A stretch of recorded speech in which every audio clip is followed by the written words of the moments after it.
авч яваад тэсрэлт хий. Боломжийг ангуучлагч.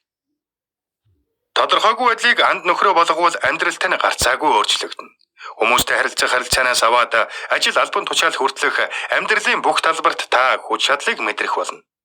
Үүний тусламжтайгаар та гойлог чирэг болж, эсвэл орлогоо нэмэгдүүлж, эсвэл ирээдүйн ханиа олно. Та амьдралаас ахин нуугдахгүй, харин ч амьдрсан шиг амьдарч, хүртсэн шиг хүртэх болно. Тодорхой байдлын хойноос хөөцөлдөхөө байж бүхнийг удирдах хүслээ орхивол стресс ч гэсэн алга болно. Та юундад санаа зовхоо болно. Цаг гаргаад миний хэлж байгааг тунгаан бодох юм бол ирээдүйн тухай урдчилсан таамаглалууд чинь таны сэтгэлийг зовоож байгааг та харна. Тийм санаа зовсон зүйлсээ үзэхгүй гэсэндээ та хийдимийн өрийгөө зовоодох юм байна. Амьдрал бол адал явдал бөгөөд хаасаагүй боломж дүүрэн. Гагцхүү юундад санаа зовхгүйгээр тодорхойгүй байдал руу зориг шулуудан алхаж, тэдгээр боломжийг бүрэн утгаар нь олж авах хэсэг нь танаас хамаарна. Зөвхөн хянаж чадах зүйлдээ л анхаар. Харин хянаж чадахгүй зүйлээ хяналтандаа байлгах гэж өөрийгөө зовоохоо болж. Үлсний засалтыг минь Жон юу гэж бодох болоо гэх мэт танаас үл шалтгааллах зүйлсийг зөнд нөрөх. Тодорхойгүй байдал бол миний найз. Энэ ганц өгүүлбэр амьдралыг тань бүрэн өөрчилж чадна. Амьдралд тодорхой зүйл байхгүй гэдэг нь ганц баттай үнэн билээ. Бид юу ч мэдэхгүй гэдэг аль мэднэ. Ураг шалхаж тодорхойгүй байдал миний найз хэмээн хэлж. Тодорхойгүй байдлыг тэвэр. 6 дугаар бүлэг. Бодол минь биш, үйлдэл минь намайг тодорхойлно. Таны толгой доторх зүйлс таныг тодорхойлохгүй. Харин таны үйлдэл юу хийж байгаа чинь тодорхойлно. Бодлоо өөрчилж, амьдралаа өөрчил. Би саяхан Facebook ухаж байгаад маш сонирхолтой нэгэн мэдээлэл оллоо. Энэ пост Justin Bieber-с олон лайк, олон комменттэй байлаа. Тэгэхэд би час улаан хослолтой Шаронгийн зангаа зүүжгсэн өглөөнийхөө дарсыг шимэн уг постны цаад гүн ухааныг тунгаан сууж байлаа. За би шорт бодоологтой кофе уугаад сууж байсан юм. Гэхдээ та миний ямар хуу байдалтай байсныг ойлгосон биз? Хэсэг хугацааны дараа би ингэхэд би юу хийгээд байна гэж бодлоо. Төсөөлөд үзтээ. Та ажил дээрээ хийх ажилтай сууж байгаа. Гэтэл өнөөдөр нэг л яоцгүй. Цаг руу шагаалаа. 10 цаг 34 минут. Үдийн цааш отоохон боллоо та. Өнөөдөр юу идэхв? Гудамжны үзүүртээ шинээр нэгдсэн хоолны газарт нэг орж үзье. Ажлынхаа маань сайхан газар гэж яриад байгаа. Тэгтээ бас мөнгө муутай байдаг. Тэгснэ гэнэтхэн та бодит амьдрал руу иргэн орж компьютерийн дэлгэц дээр анивчих курсороо нэг харна. Өнөөдөр ёстой онцгой өдөр байна. Ажил ёстой явдггүй шүү. Яаж нэг барыг даа байц. Ингэж бодож дуусгүй юу дахин хөтчөө нэгээд цагийг чинь дэмий өрдөг дуртай сайт руугаа орно. Ямар гоё гутал вэ? Нэгийг авчих юмсан. Эргээд бодит амьдрал руугаа орно. Имэйлээ шалгатал кредит картны чинь компаниас ирсэн захиа байлаа. Өрм анч цамаа алдаж байна та. Яаж нэг үргүй болно та. Ер нь гутлаа байли. Үдийн цайж уух хэрэг ер нь байна уу? Хэдэн 7 хоногийн өмнө бүртгүүлсэн хосоо олох сайтаас мэдээлэл иржээ. Хүнтэй танилцах чих худлаа бололтой. Хайр дурлалын маань амьдрал авах юм алга. Хайрын асуудал надад ер нь зохихгүй юм байна. Хэн нэгэн хажуугаар чинь өнгөрөх чимээ сонсогдлоо. Та чи маусаа барьж яваад компьютерийн товчлуурыг тажигнуулан завгүй мэд дүр үзүүлв. Ях, баригдах шахлаа шүү. Дахиад цаг руу харна. 11 цаг 13 минут. Хагас цаг дэмий өнгөрчээ. Ажлаа хийхгүй болж болохгүй нэ. За, яг энэний дараа л ярилцуулж өгье. Энэ дүр зураг танил байна уу? Та оффист ажилддаг байж болно л доо. Гэхдээ дургу зүйлтэйгээ нүүр тулахад мэдэрдэг энэ мэдрэмж хаанч тохиолдож болно. Авсан үүрэг даалгавраас өөр юм хийдгүй үе хүн болгонд тохиолддог. Хийх ёстой ажлын жагсаалт чинь хийхийг хүсэхгүй ажлын жагсаалт болж хувирах нь бий. Та аль хэдийн гэр бүлтэй болсон байсан ч хүсэл сонирхол чинь төрөхгүй байх мэдрэмжийг мэдэх үзье. Нөхцөл байдлаа харахаар юм хийх сонирхол чинь тэр чигтээ унтардаг тийм мэдрэмж. Харилцаа чинь сайхан санагдахгүй үед эсвэл юу хийх ёстой, юу хийх ёсгүй талаарх ядаргаатай яриануд яригдах үед би ер нь яагаад энэ бүхнийг хийгээд байна гэмээр онцгүй сэтгэл төрдөг. Үннийг хэлэхэд хүн бүрд заримдаа ийм бодол мэдрэмж төрдөг. Хамгийн амжилттай, хамгийн эрч хүчтэй, хамгийн ухаантай хүн ч ялгаагүй. Тэгвэл амжилттай яваа хүмүүс та биднээс юугаараа ялгаатай вэ? Тэд нэг энгийн зүйлийг сайн ойлгодог. Тэдний бодол үйлдэлтэйгээ адилхан байдаггүй. Таны бодол бол та биш. Таны бодол бол та биш. Таны толгой доторх зүйлсийг таныг тодорхойлохгүй. Харин таны үйлдэл таны юу хийж байгааг чинь тодорхойлно. Агуу бодлыг ухаантай хүмүүс л ойлгоно. Агуу үйлдэлийг хүн бүр ойлгоно. Теодор Рузвельт. Бидний ихэнх нь дотоод сэтгэлийнхээ байдлыг үйлдэлдээ маш ихээр нялзаадаг. Гэвч агуу хүмүүс сэтгэл хөдлөлөөрөө үйлдэлээ шийддэг болохоор л агуу гэж тооцогддог үлээ. Тэд эргэлзэж тэнэгэлздэггүй. Эсвэл ажлаа хойшлуулмаар санагддаггүй. Эсвэл зарим нөхцөл байдлаас зогтдоггүй гэсэн үг биш. Дандаа л зөвийг хийж байдаг ч юм биш. Гагцхүү тэд гол асуудалдаа төвлөрөн юу ч болж байсан үйлдэлээ зогсоодоггүй. Хэрэг бид ямар ч сөрөг бодол бодохгүйгээд өөрсдөө шийдчихдэг бол үнэхээр сайхан байхсан. Гэвч бодит амьдрал дээр тийм зүйл үгүй. Энэ үг эерэг бодолтой найзуудад маань таалагдахгүй гэдгийг би мэдэж байна. Тэгвэл энэ үгэнд тэр хүмүүсийн ч гэсэн бодох ёстой зүйл бий. Амьдралд чинь хамгийн түрүүнд эерэг хандлага яагаад чухал болсныг та бодож үзсэн үү? Эргэн тойронд чинь сөрөг хүмүүс хүрээлж, сөрөг нөхцөл байдал бий болоход танд ямар санагдахыг та анзаарч байсан уу? Сөрөг хүмүүстэй байхыг хүсэх зүйл биш. Би юу хэлэх гээд байна вэ гэхээр толгойд орж ирэх бодлуудыг бид удирдах чадахгүй.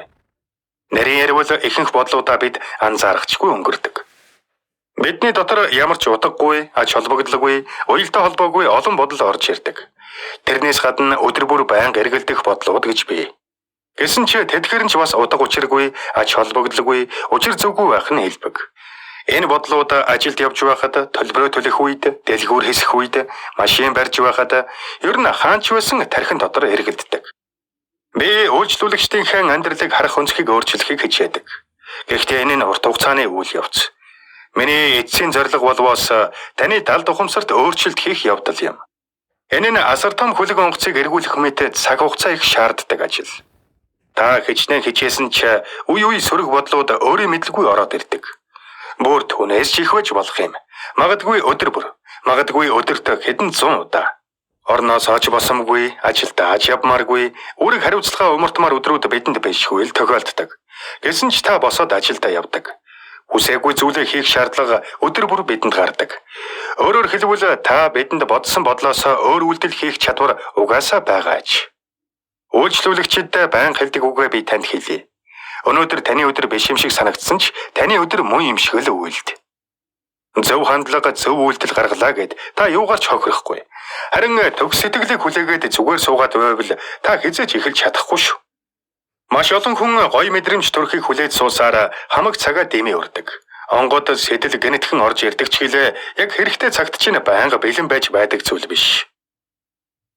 Хийж байгаа үйлдэл маань биднийг тодорхойлдог. Ууртай үйлдэлээр ууртай хүн, зоригтой үйлдэлээр зоригтой хүн болдог. Аристотель.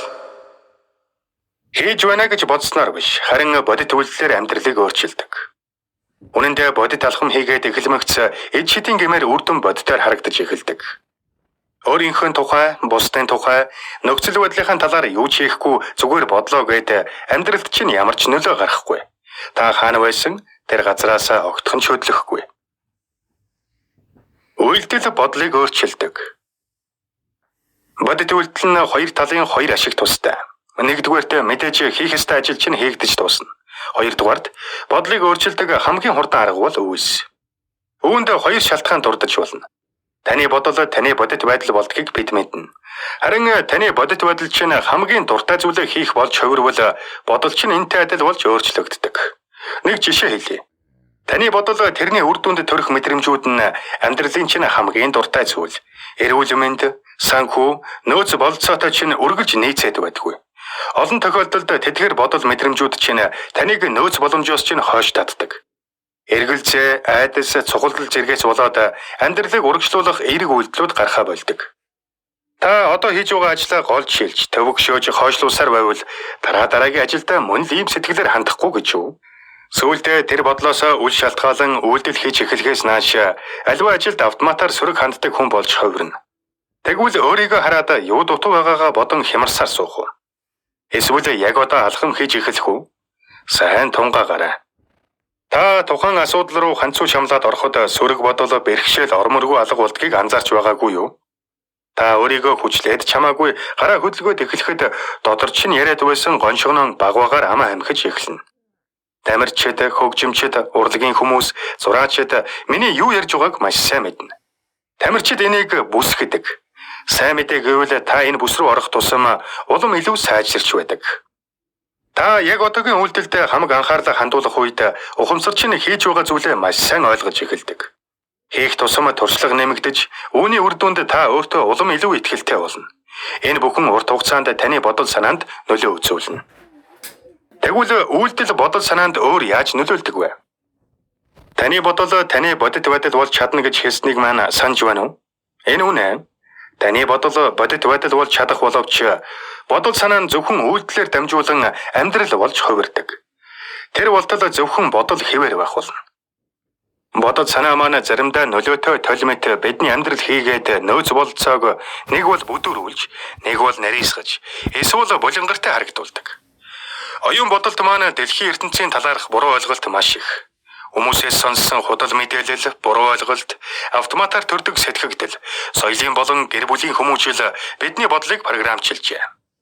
Энэхүү буруу ойлголттойгоо амьдралыг нийцүүлэх гэж оролдох тусам өөрсдөө бид цовно. Амьдралын үнэн байдал ба амьдралыг үзэх бидний үзэл хоорондоо тэнгэр газар шиг ялгаатай учраас асар том хоосон орон зайг бий болгож тэр орон зай дотор бид хий димийг хүчээ бардаг. Бид аливаа зүйлийн сайн муу хэцүү хэлбэрийг бодит байдал дээрээс нь шүүн тунгаахын оронд дотоод сэтгэлдээ аль хэдийн тогтчихсан үзэл бодолд үндэслэн авч үздэг. Нэг ийм жишээ бодож үзье. Та маш чухал ажлыг нурааж тэгмэгц би ястаа тэнэг хүн бүдэлтэй юм нэг чалга гэх мэт бодлоод толгойд чинь зурсхийн орж ирнэ. Энэхүү нэг удаагийн энэ тохиолдлоор бүх амьдрал чинь тийм байсан мэт сэтгэгдэл орж ирж байгаа юм. Хэрвээ энийг хүлээн зөвшөөрвөл таны тарих энэ бодолдоо автаад цаашаага бүхнийг тэр өнцгөр харж эхэлдэг. Харин тэр бодлыг шуудхан няцаагаад үйлдэл хийж эхэлвэл бодит байдал огтөр болохыг та олж харна. Энэ арга нь сэтгэл мэдрэлийн эмчнэрийн ашигладаг аргатай адил учраас үр дүнгээ заавал өгдөг. Бодлыг үйлдэлээр няцаах, айж буй нөхцөл байдалтайгаа нүүр тулах аваас дэлхийн ертөнцийг бодитоор харах чадварыг тархиндаа дагсгалжуулах болно. Эцэст нь бодолдоо хөдлөгдөж биш. Бодит амьдрал ямар гэдгээр амьдрах дадал хэвшил танд бий болно. Дараагийн удаа таны дотор ямар нэгэн сөрөг бодол орж ирээд хамаг хүчийг чинь сорох аваас тэр даруй үйлдэл хий.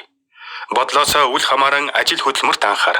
Автоматар төрж буй бодол мэдрэмжинд захируулахгүйгээр яг зөв гэсэн зүйлээ барьж яваад хий. Оролдох тусам энэ чадвартай нь улам сайжирч би үүнийг хийж чадах юм байна. Би сурч байна гэх өөдрөг итгэл үнэмшил танд суух болно. Үйлдэл амьдралын дугуйг тосолдог. Зүгээр суух нь эргэлзээ айдсыг тэжээдэг. Ажил үйлс нь итгэл зоригийг нэмэгдүүлдэг. Айдсыг ялан дийлмээр байгаа бол гэртээ зүгээр суугаад энэ тухай бодох хэрэггүй. Харин гэрээсээ гарч яваад завгүй ажил. Дейл Карнегийн хэлсэн энэ үгэнд би туйлын дуртай. Бид зүгээр сууха болж үйлдэл хийж эхлэх үед мөн автоматар төрдөг бодлуудаа умартаад ажиллаж эхлэхэд нэгэн сонирхолтой зүйл болдог. Тэр юу вэ гэвэл